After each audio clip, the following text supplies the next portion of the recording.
kids, time for another exciting episode of Scavenger Type.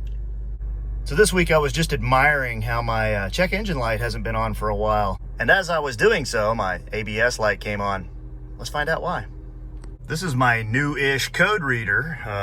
Bought this off of eBay the other day because I wanted something that would go a little more in depth than my little cheese ball reader that I've been using.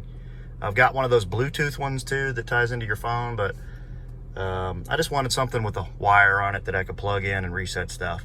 This will read your ABS codes, your seatbelt codes. You see my seatbelt lights on. That's going to be a video in the future. We're going to address that. But for now, let me show you how this works.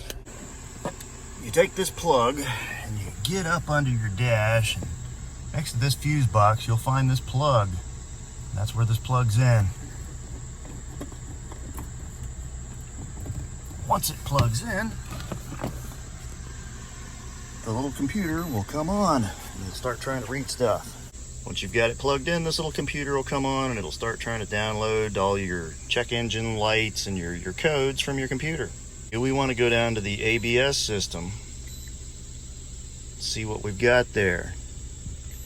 We'll pick our Honda Element, which I've already programmed in. Is this your vehicle? Now it's going to read whatever codes are under our ABS issue. Alright, this is a permanent failure. 11-1.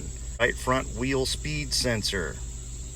Alright, I'm gonna clue you in. I'd already read that. I knew what was wrong with it, so I called up Rock Auto and ordered one of these. This is the cheapest wheel speed sensor you can get from Rock Auto. I think it was 12 bucks. And let's see if it's any count at all or if I just wasted my money.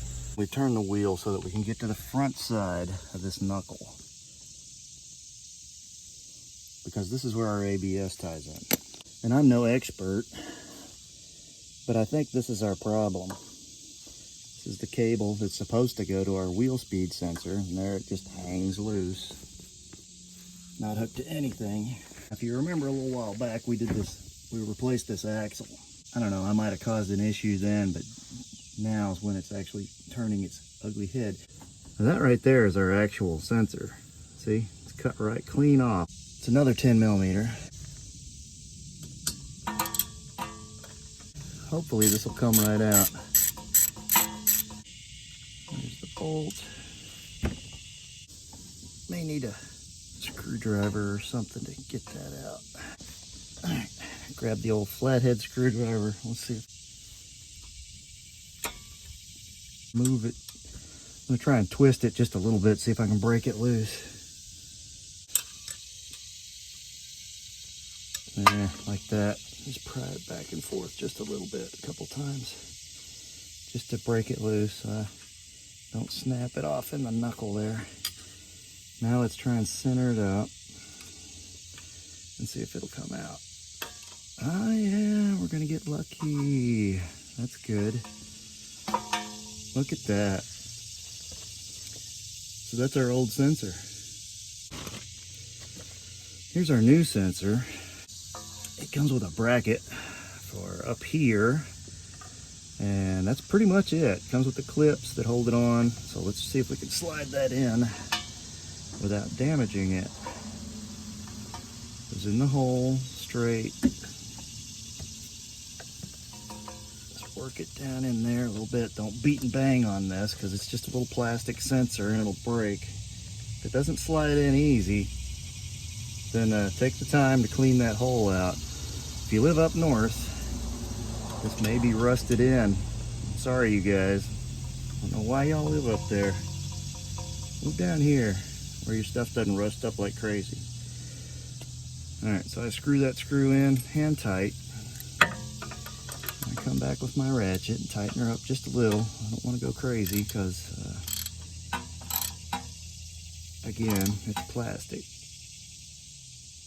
It does have a metal grommet in it, so it should be able to take a little pressure. Now we've got this. All right, now that that's in, there's this bracket up here.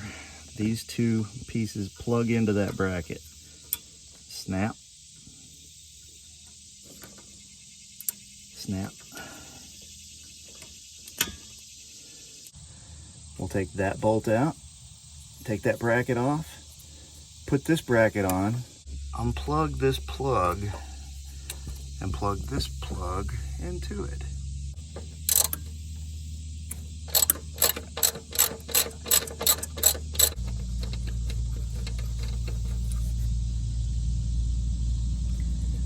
All right, there's our bracket loose. Now that it's loose, you can see this plug. See that crap? We're gonna go ahead and squeeze this and unplug it. Don't pull these two wires out. That would suck and you would be lame. There. And that's it. You just push down on this little tab and pull, and it'll pop right out. It's the same kind of plug Honda uses on a million other little things, so. And it plugs into the new one the same way.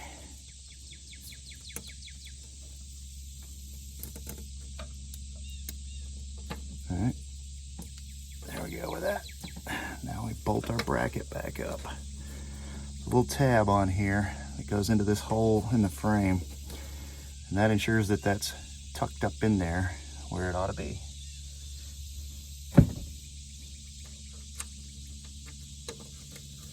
Put our little bolt in.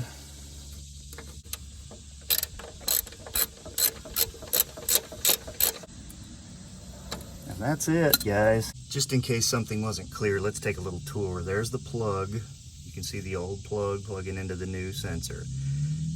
Then the wire goes up there and bolts to the frame.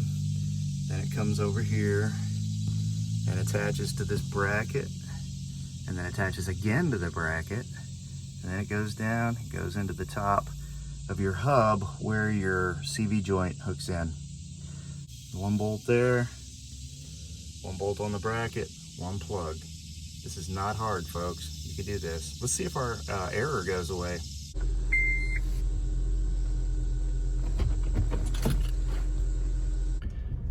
And now it's gone. All fixed up for $12, folks. $12. Ain't no telling what Honda would have charged you for that. Hope you like what you're seeing here on Scavenger Type. If you do, like and subscribe. I'll have another video for you next week on how to fix another very common issue with the Honda Element. See you next time on Scavenger Type.